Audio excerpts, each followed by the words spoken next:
ice, in one of the harshest environments in the world, dwells an ancient giant. Mysterious, elusive. A master of this icy realm. But is it on the verge of disappearing forever? At long last, the bowhead whale is about to allow us a glimpse into its secret world.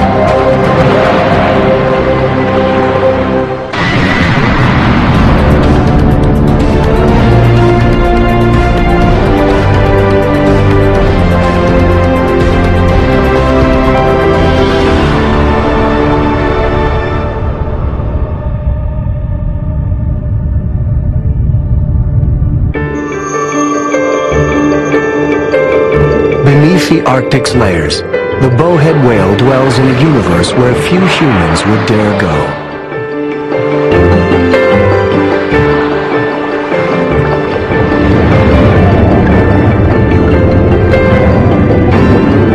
The freezing waters are filled with strange creatures.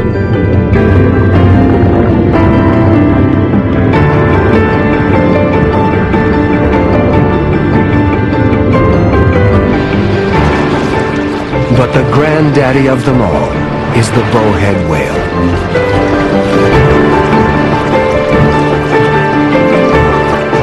Some say it can live up to 200 years. For the people who live here, it served as a powerful symbol for centuries. While for commercial whalers of years past, bowheads were a valuable commodity. Hunted to near extinction, no one is exactly sure how many are alive today. Commercial whaling may be a thing of the past, but that doesn't mean bowheads are safe. Human activity could still be threatening these whales. No one is exactly sure how at risk they really are. But we do know that if they're in trouble, the Arctic could be too. Since they spend their lives in this icy landscape, they're a barometer of its well-being. But so little is known about these whales. While researchers know that bowheads migrate to seasonal feeding grounds, they can only guess what routes they take, and how bowheads navigate through these icy channels is a complete mystery. Now, a determined team is about to find out more. A wildlife filmmaker will venture beneath the ice, hoping to capture never-before-seen images of these whales in their natural habitat. While on the surface, a group of researchers will use cutting-edge technology to answer some of these nagging questions. Together, they hope to paint a more detailed portrait of its life, and perhaps learn what the future holds for the bowhead whale and the Arctic. Disco Bay. Bowheads have passed through these stunning waters off the west coast of Greenland for hundreds of years. Up until the 20th century, whalers flocked here too, knowing they'd find this valuable species. These days, the whalers are long gone. Bowheads have been legally protected since the 1930s. But the whales still come to Disco Bay, feeding here for a few weeks each spring. It's the ideal home for a center dedicated to bowhead research, and the natural first stop for wildlife filmmaker Adam Ravitch. Adam spent the past 15 years working in the Arctic, under some of the most brutal conditions imaginable, trying to get close to some of the most extraordinary creatures on the planet. His aim, to capture their hidden lives, the way they behave when no humans are present. When I get close, I can see the whole animal, look into its eyes, and for me, this is when I make a real connection to it. The thrill of venturing beneath the ice is what first drew Adam to the Arctic. every time I drop beneath the surface, it's like I'm exploring an alien ice world. It's so full of surprises, and the chance that every time I come around an ice floe, I may find something that no one has ever seen before. Few have ever seen, let alone captured footage of, these whales beneath the ice. But Adam's no rookie. He's spent years mastering techniques that enable him to approach the most elusive subjects. Adam's images will shed light on the bowhead and help scientists understand it better.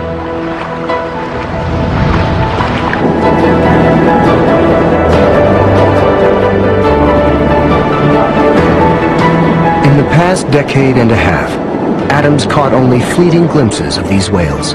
But on this trip, he's determined to spend time with them, up close.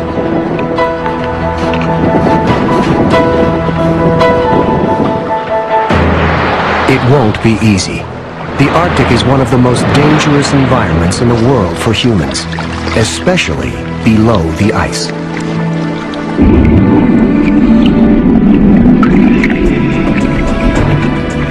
For one thing, the water is freezing cold. Even in an insulated suit, Adam can only stay down for about an hour. Without it, he'd be dead in moments. On the surface, shifting chunks of ice could carry him out to sea, or crush him. But his first challenge will be to simply find these whales, not a simple task. Over the years, commercial whaling has decimated bowhead populations. In the eastern Arctic, there may be only a few hundred left. A team of bowhead researchers has promised to help Adam track these whales, but they're not scheduled to arrive in Disco Bay for another 2 weeks. So Adam decides to see if the locals can give him a sneak preview. Guide Abel Brandt and his team know the waters around here best. Adam hopes they can lead him straight to the bowheads. Then I'd like to work the month at trying to achieve some good surface shots and some nice underwater shots. But it's going to be trickier than he thought. Adam doesn't speak the local languages, Danish and Greenlandic, and it turns out the translator he's hired doesn't seem to understand much English. Are there whales around? Has he seen any whales yet? Does Abel think that we would go and try whales right away? Ask him if we get another person, can that person be someone who speaks more English, maybe, to help? This whale. What do you call this, Abel? You know you're in trouble when you have to use visual aids.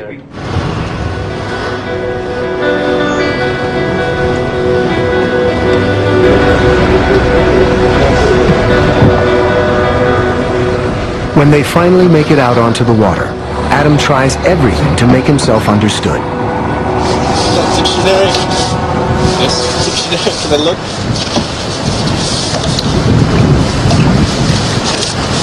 This is a Greenlandic dictionary. I'm looking for diving. Kapit? Kapit? Kapit? Kapit. Yeah? Okay. Okay. I can't do this. Forget it. We'll just go back over there and I'll show you. I'll show you what I mean. I understand. Okay. But language isn't their only barrier. With temperatures well below freezing, slabs of ice cover the water's surface.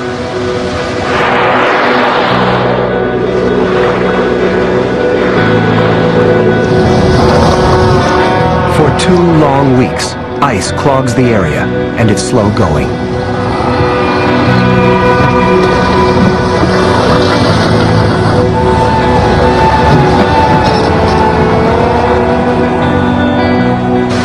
Eventually, they work out their communication problems, and together find an ideal spot for Adam's first dive.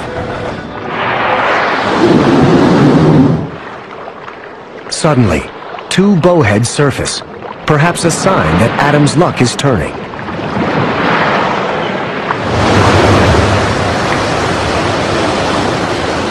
seeing bowheads in the open for the first time, I'm just amazed at how graceful they are.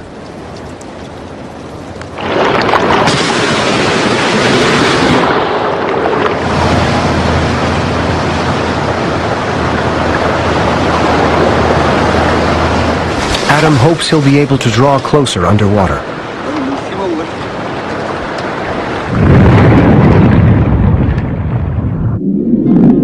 The ocean is rich with tiny crustaceans called copepods, minuscule meals for this mammoth beast.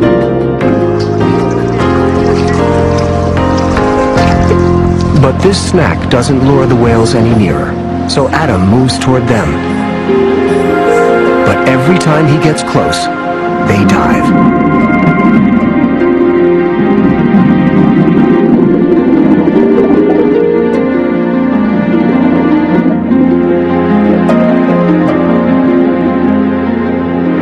Vanish into the distance.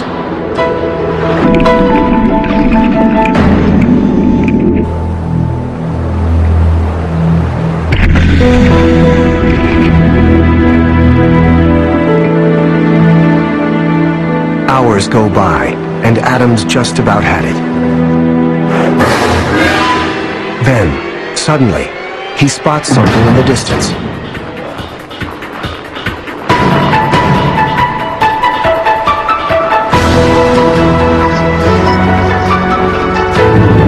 It's a baby bowhead. For Adam, the encounter is thrilling, but bittersweet.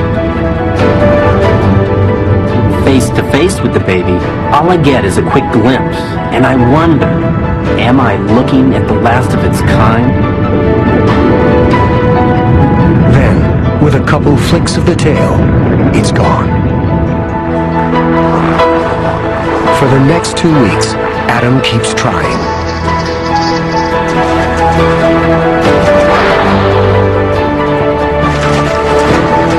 But in the end, he never gets more than a tantalizing glimpse. A less experienced person might lose hope, but Adam long ago learned that in the Arctic, you have to be patient. It was 15 years ago, and Adam, a newcomer here, was faced with a dilemma. He knew he could capture footage of walruses behaving naturally, if he kept his distance.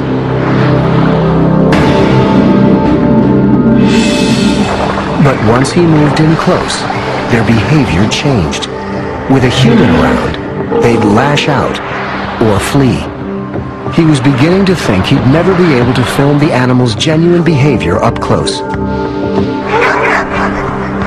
Then Adam met Inuit hunter, Simeone Kaunuk. Simeone taught him that to become an accepted part of the walrus's surroundings, he needed to take his time. Gradually, Adam learned to move in slowly, and the walruses responded. They relaxed and allowed him to approach.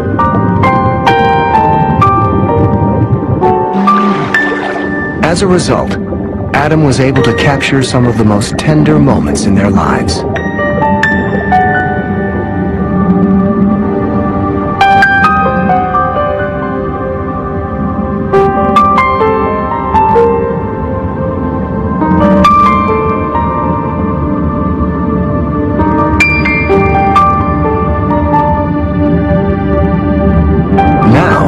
Just has to figure out how to get this close to bowheads.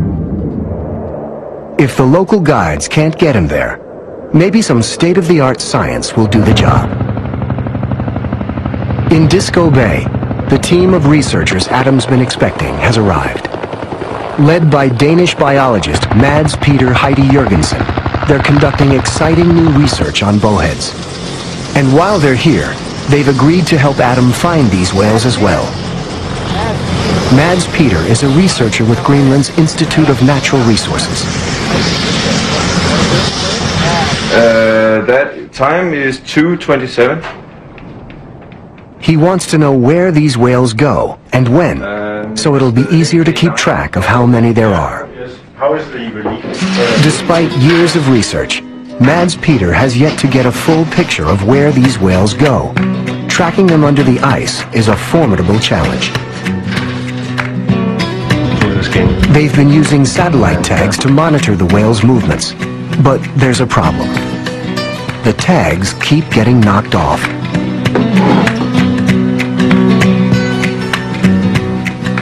If the team can get the tags to stay on, they'll reveal where the whales travel for the next 8 months and how deep they dive along that route. Mehdi Bakhtiari's work will offer a different perspective on these whales. He's the lead engineer for a remarkable National Geographic project called CritterCam. For over a decade, this remote camera system has helped researchers gain incredible new insights into the lives of marine animals. Attached with the help of a powerful suction cup, harness, or other device, the CritterCam hitches a ride on the back of an animal for hours at a time and films the world from their perspective. It's been successfully used on blue whales, sharks, seals, and yes, even penguins.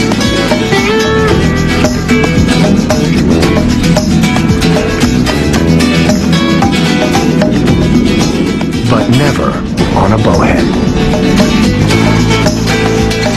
If Mehdi can attach the CritterCam to even one of these whales, he'll score the equivalent of a 6-hour ride on its back, catch a glimpse of its hidden life, and may even find out why those tags keep disappearing.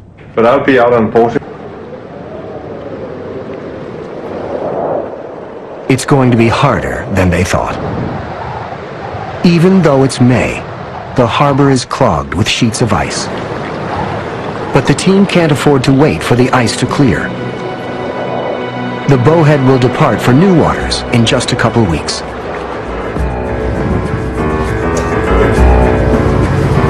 Mads Peter and his team move out in their research ship, the Porcelain, slicing a path through the ice.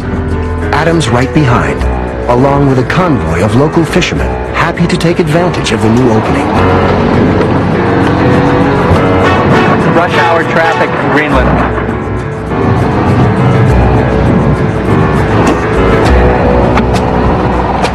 In the open water, Mikkel Willem Jensen prepares the satellite tags.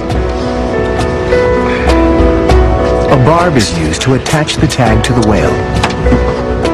To a human, it looks huge, but for a 60-ton whale wrapped in more than a half a meter of blubber, it'll probably only feel like a slight prick.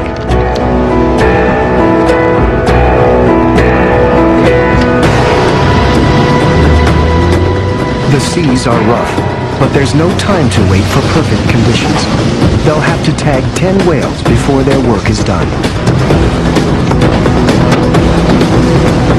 Going 50 kilometers per hour over high waves, Mikkel takes a beating in the bow. At last, he spots a bowhead. But how do you follow a whale swimming underwater, especially in rough seas?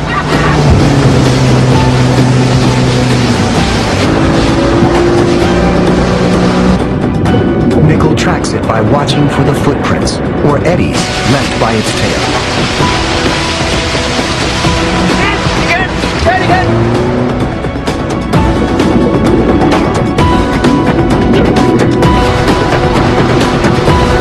The pole is cumbersome and hard to aim.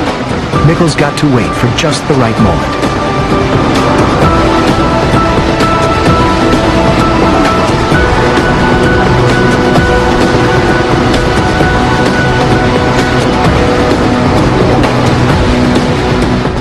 But it's too rough. He can't get a clear shot. And there's no sign conditions will improve.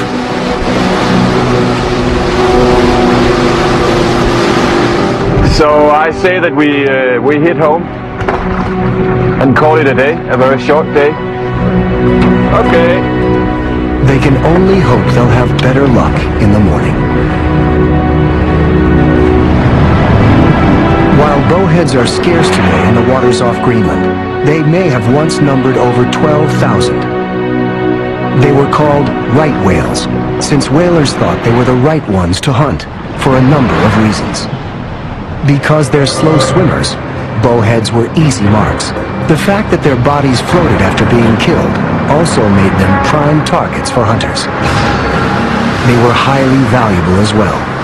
Bowhead blubber produced large quantities of oil, as much as 6,000 gallons per whale. Other parts of the whale were used in everything from corsets to umbrellas.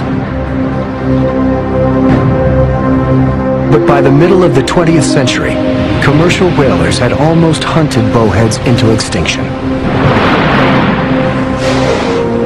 In the eastern Arctic, only a few escaped.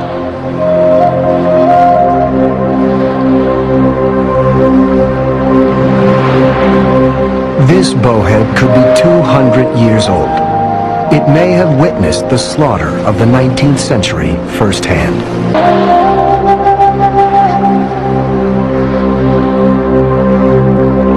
Perhaps that's why they're so wary of man.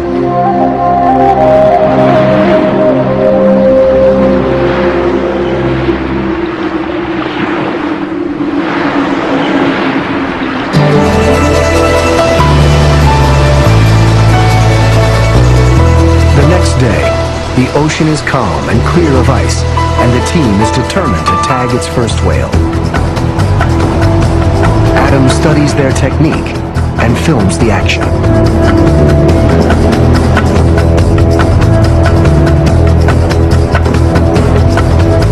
If the chase seems like a hunt, it's because Mikkel and Mads Peter use almost the exact same methods that the whalers perfected, shadowing a whale by boat until they're close enough to use the tools of their trade.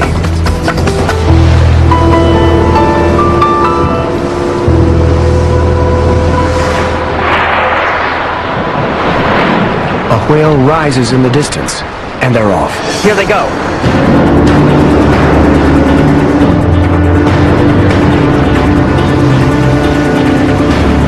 Okay, we got it. Go, go, we go, we go, we go.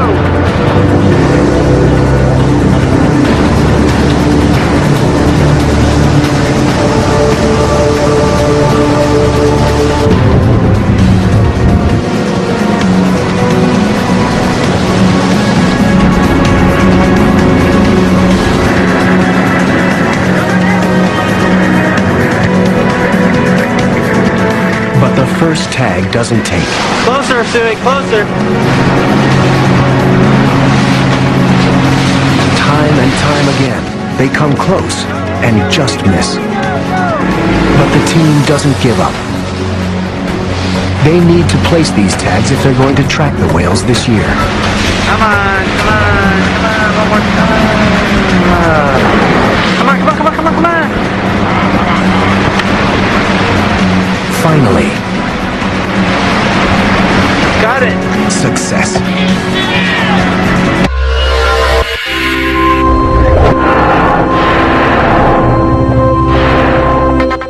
Filem Tanda Putera mula ditayangkan di Pawagam 29 Ogos ini.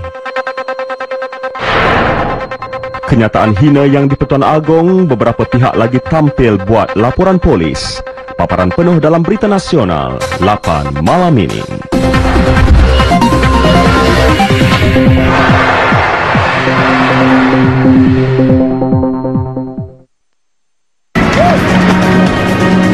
Over the next several days, Mads, Peter, and Mikkel managed to place all 10 satellite tags.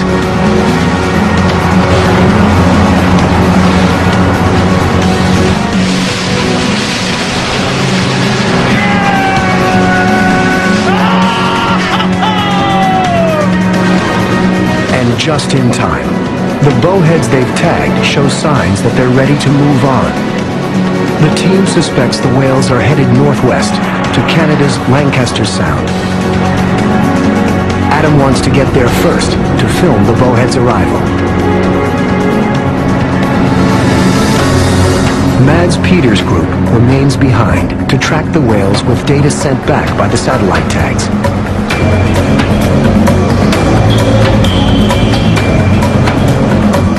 And Mehdi prepares the critter cam for its maiden voyage on a bowhead. Adam's plan, to film the whales as they arrive in Lancaster Sound, is a long shot. He'll have to be in just the right place at just the right time to catch them coming through.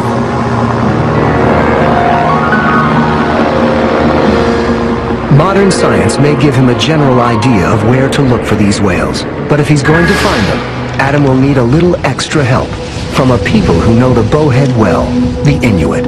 4 years ago, Adam was able to experience the bowhead just like the Inuit, who looked to the whale for sustenance and a sense of cultural identity.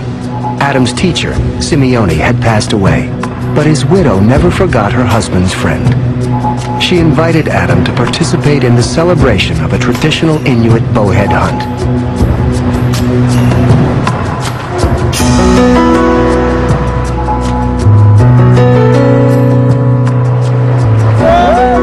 But this hunt almost didn't happen.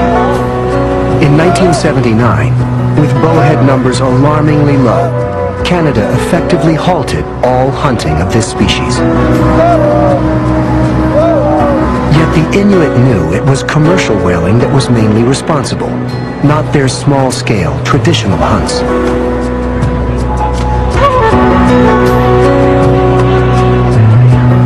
In the early 90s, the Inuit convinced the Canadian government to change the law, and within years, the hunts were back on.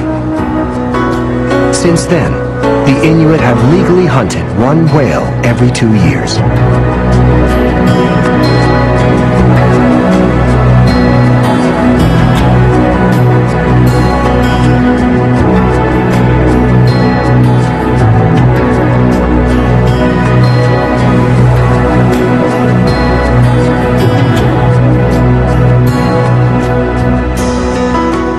Today, as in centuries past, the ritual brings all generations together.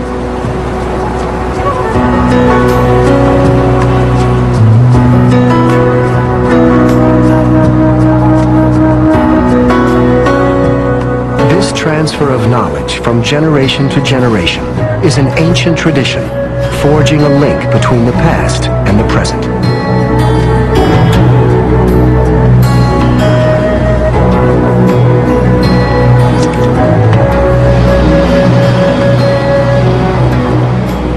Pieces of the flesh and blubber are sent to Inuit communities throughout Canada, and thousands take part in the feast.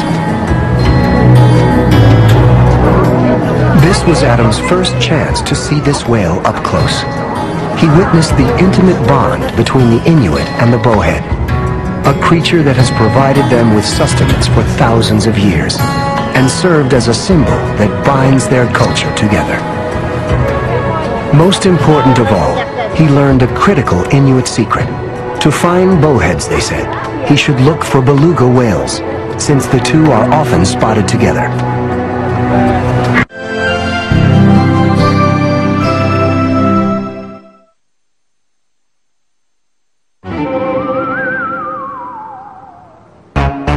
Super Bass Power! Super Bass Power!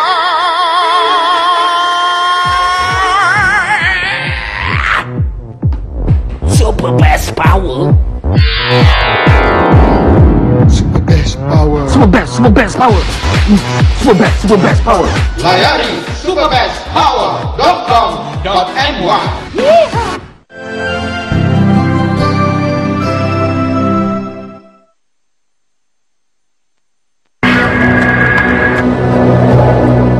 As he approaches Lancaster Sound, Adam hopes this ancient secret will lead him right to the bowheads, assuming the whales are coming this way.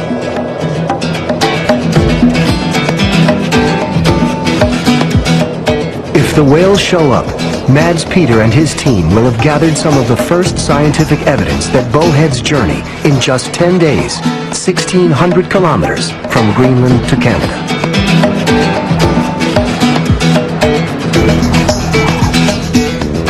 Good news awaits Adam when he arrives.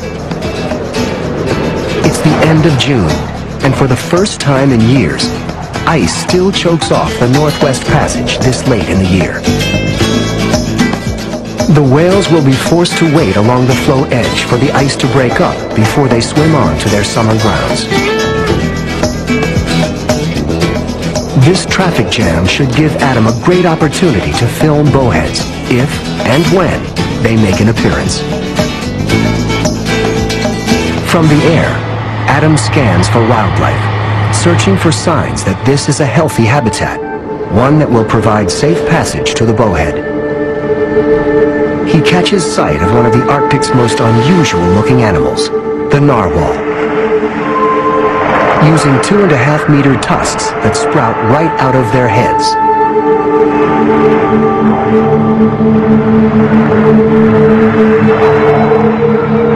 Males joust in what looks like a dance for dominance.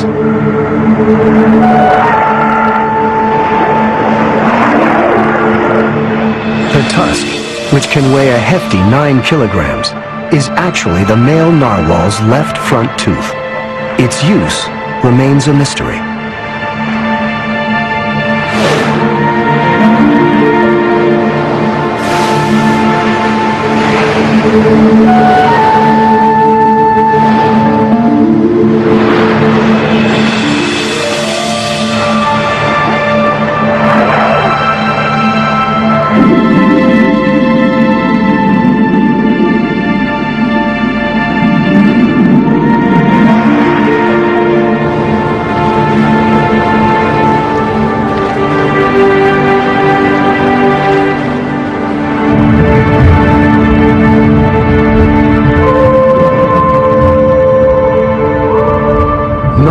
Dive deeper than any other whale in the region, searching for Arctic cod.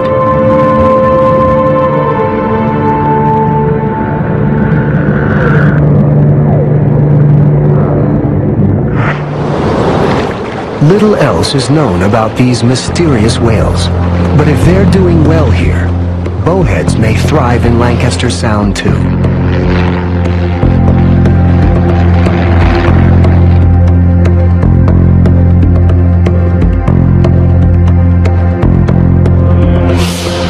Pilot spots a patch of ice where it's safe to land. Next to an ice ledge with a site that begs further investigation. Adam recognizes these unusual creatures. Hey, beluga whales. You can look right down here. There are beluga whales right underneath the ice and the open water.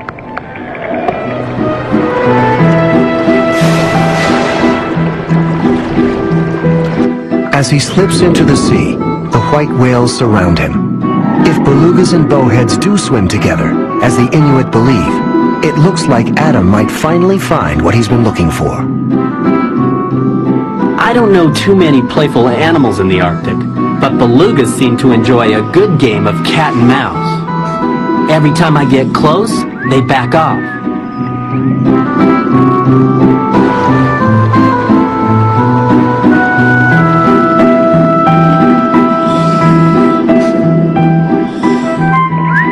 And then when I swim away, they shadow me.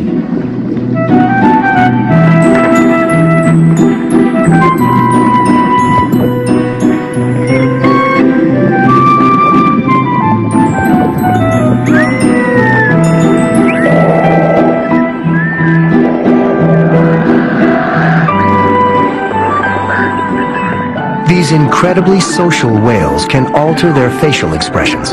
To a human, they often look like they're smiling.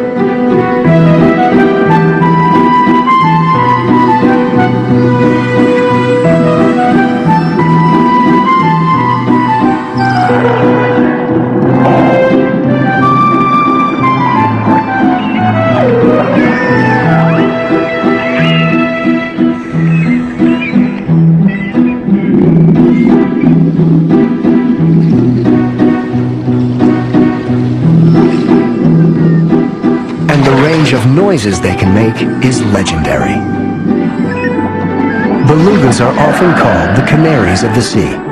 They have one of the most sophisticated languages of any whale, with at least 11 different types of clicks, whistles, and other sounds.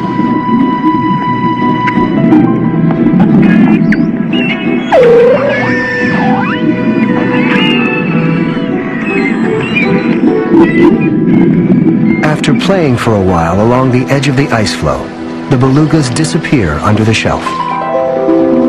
just as a group of birds called thick-billed murres make an appearance. These birds are built for a life at sea, spending months at a time on the open water. But there's not much for a murre to eat on the ocean's surface, so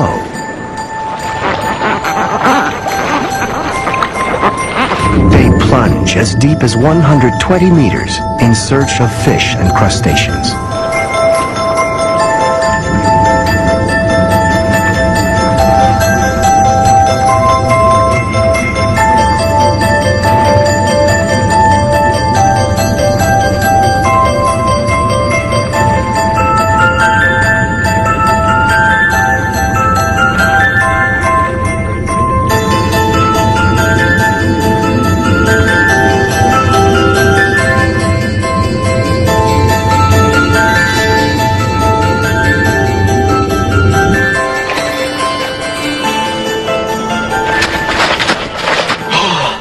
After an hour and a half in water that's -2 degrees Celsius, Adam hasn't spotted any bowheads.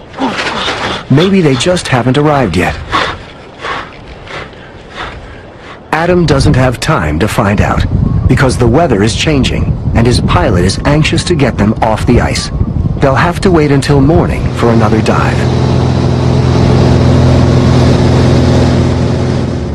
While in Greenland, on Disco Bay, Mads Peter and his team are tracking the 10 whales they successfully tagged and are ready for the next stage of their research, finally deploying the critter cam.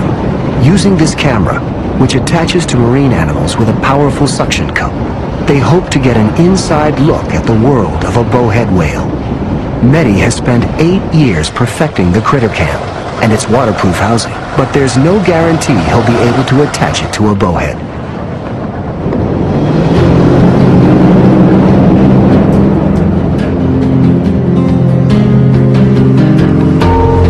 Take long before the team spots a whale.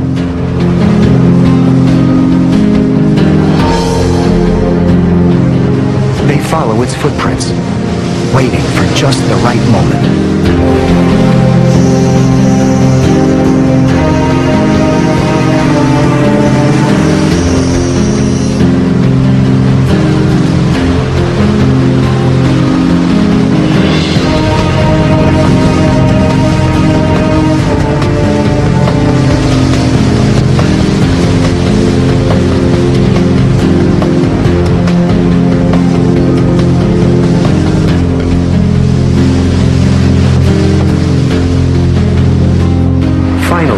After a grueling chase, Mehdi presses the critter cam to the whale, and it sticks.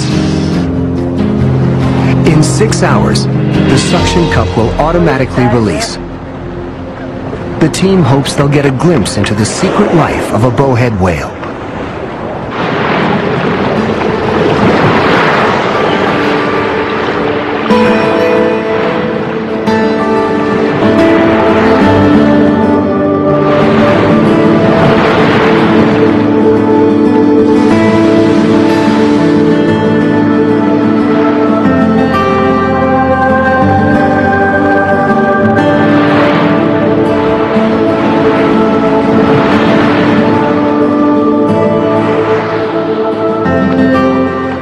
Bowhead, a creature that has survived by making itself scarce.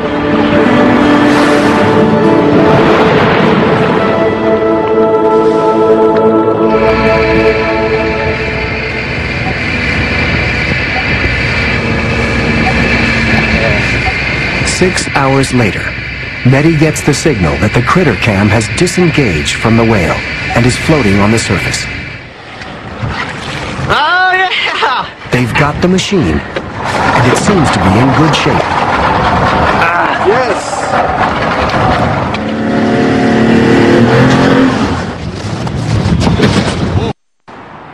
Back at the research station, everyone's anxious to see what the critter cam will reveal. They roll tape. Wow.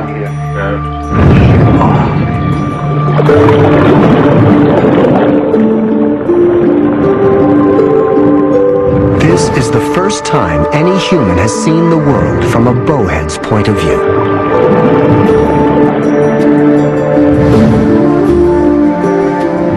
The critter cam has opened a window onto the life of one of the oldest creatures on Earth.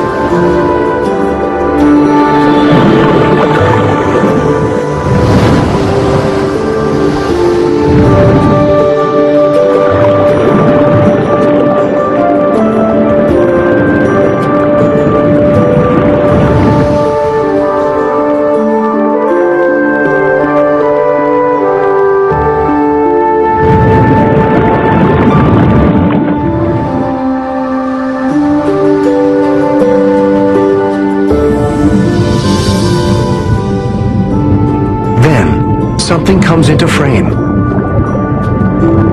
It's another bowhead. Suddenly, the team is eye to eye with the mysterious creature they've been chasing.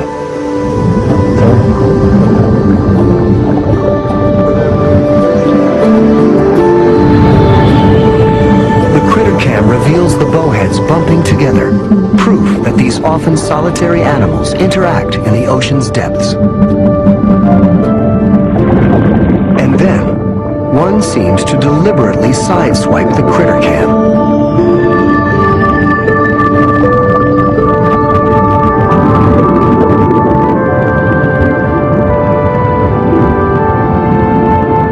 This may suggest why some of Mads Peter's earlier tags came loose prematurely.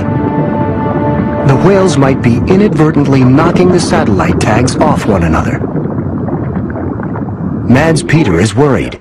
If the bowheads are knocking off the tags, much of the team's hard work will be wasted, and a chance to help protect them might be lost. Only time will tell if these tags will stay on. Back in Lancaster Sound, the ice is breaking up, eating away at Adam's base camp. And the whales still haven't shown up. Adam doesn't want to leave before the bowheads arrive. But if he's not careful, the ice could crumble beneath him, and he could get swept away. But the shifting ice also creates an unexpected opportunity. Near camp, the tides have opened up a crack in the ice, and Adam can't resist another dive. While a howling wind wreaks havoc on the surface, a serene world awaits Adam below.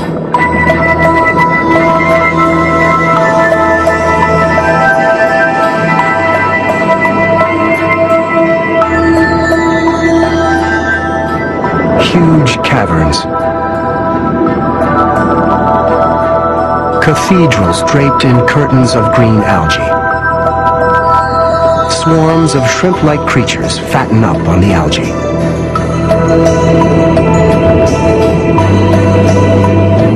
The whales can go for weeks without eating, but then need to gorge, and can gobble up almost half a ton of these animals a day.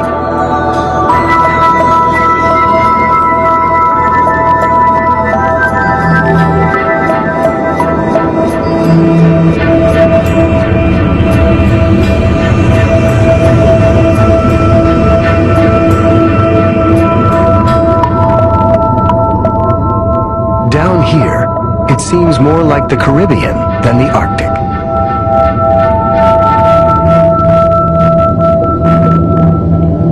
Some of the species look more liquid than solid.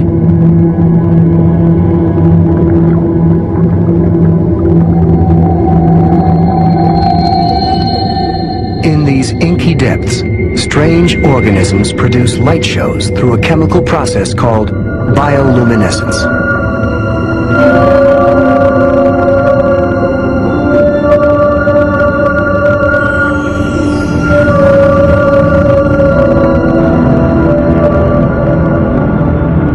Here, too, is the largest of all Arctic fish, the Greenland shark.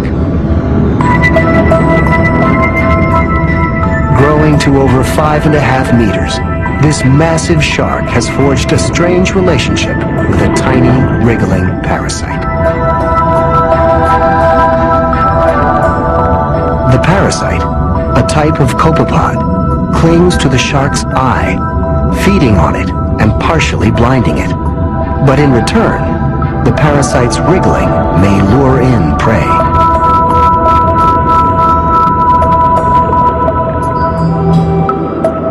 The abundance of life is a positive sign for this part of the Arctic, and a hopeful indication that bowheads would flourish here too. Still, none appear. And if the whales don't show up soon, Adam will be forced to give up. On the surface, the ice is getting dangerously weak.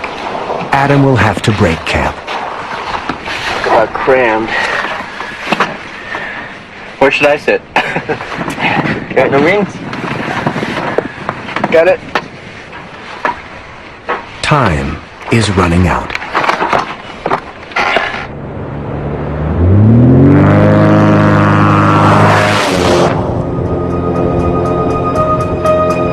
Water now blankets much of the ice. It could disintegrate at any time. This could be Adam's last chance. Overnight, the ice has begun to fracture, placing Adam in a perilous situation. To reach the open water, he has to swim through this narrow channel among shifting chunks of ice. It's like a maze. Adam must proceed cautiously. A simple change in the wind and he could get trapped or even crushed. In the distance, he sees belugas. Could bowheads be here too, as the Inuit said?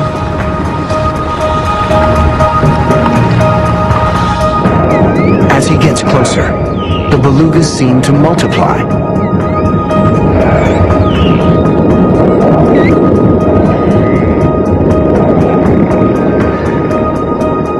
Finally, he reaches the flow edge and sees something moving in the distance. Something big.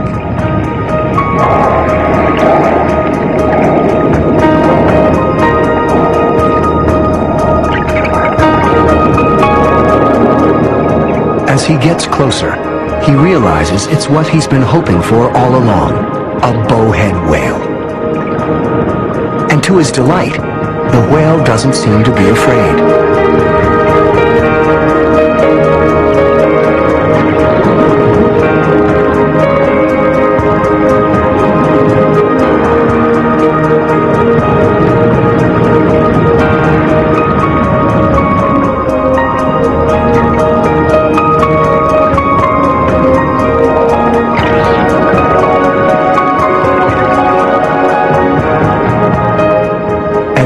Around the bowhead are belugas.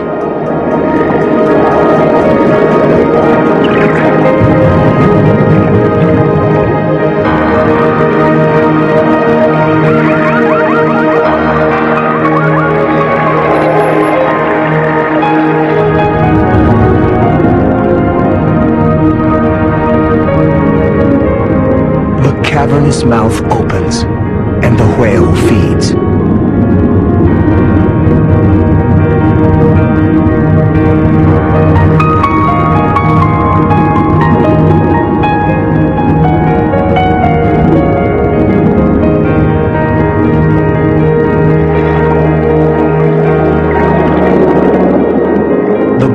Dives under the ice, and the belugas follow.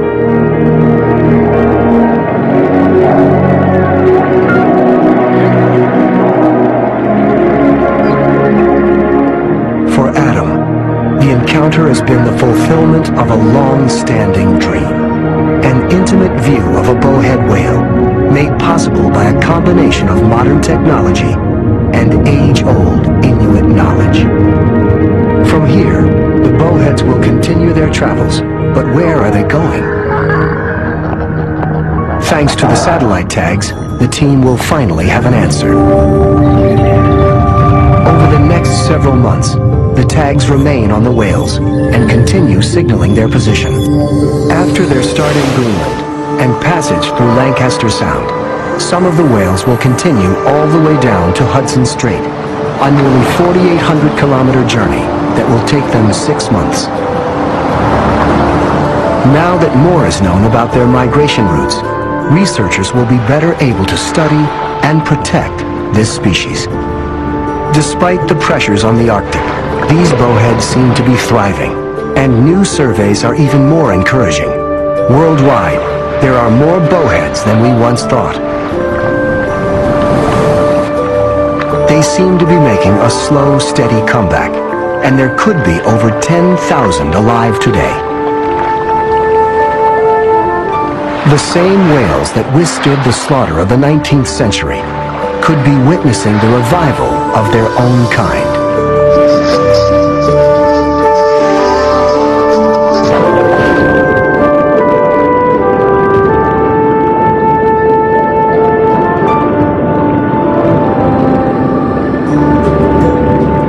The bowhead whale. For centuries, this giant of the Arctic has survived, enduring all that nature and man have placed in its path. At long last, it has given researchers a glimpse into its mysterious life, providing details that may safeguard its future and the icy realm it calls home.